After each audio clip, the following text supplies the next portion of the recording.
પ્રવાસ મને કે ગમે તેઓ જતો રહે છે. મેં તો મફત લઈ ગયા હતા તો બરાબર. મને કે તારી હગાઈ કરી નાખી. સલમાન ખાન की सगाई बताया भी नहीं.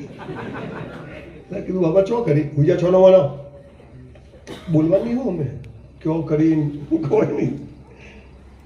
આખી રાત જાગ્યો. સવારે મારા ભાભી મને કહે તને છોકરી જોવા લઈ જાઉં. એક જણના ઘરે ગયા, મોટો બંગલો, સાલી ફિયાટ કાર, ગુલાબનો બગીચો. અંદર જઈને બેઠો ને મને તો હું ધક ધક ધક ધક થાય. હલો બાપાએ ચો કર્યું ચાલો. અને હમે તે બાયણું ખુલ્યું ટડર કરતું અને પેલી તારંગાવાળી આવી પોરે લઈને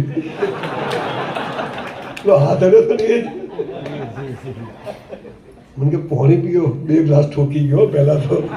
પેલા મોડ ઘણા ભગાવશે કીધું.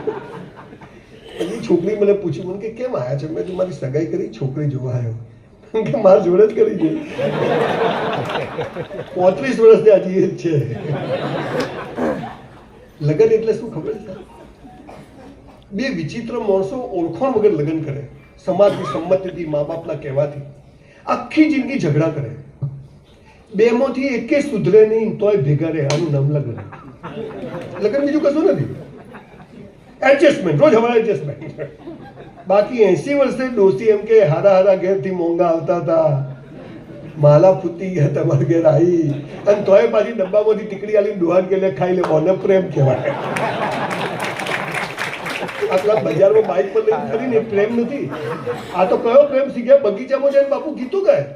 હું ને મારી વાઈફ 50 વાર બગીચામાં ગયા, એક ગીત યાદ ના આવે. આપણે કેમ નહીં આવતું?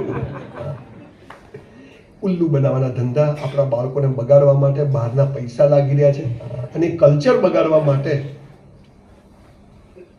પિક્ચર શરૂ થાય, છોકરા છોકરીને પ્રેમ થઈ જાય, ઇન્ટરવેલ સુધી છોકરીને બાપાને ખબર પડી જાય, ગુંડાને લાવે, જમાઈને મારે, પાછો જમાઈ પાછો ગુંડાને બધાને મારે, છોકરો છોકરી ભેગો થઈ જાય. આપણે બધા કે એટલે ભૈયા ભેગો તો થયો, પણ પછી શું? ઘરમાં ગેસના બાટલા લાવવા પડે, સીધું સોમન ભરવું પડે. આ તો હાલા બતાવતા જ નથી, મોટું બતાવે છે બધું. એટલે આ સનાતન સંસ્કૃતિની જે તાકાત હતી કે મારો જીવનસાથી મા બાપ અને ભાઈ બહેન નક્કી છે, એની સાથે હું સરસ જીવીશ, આ જે સમજણ હતી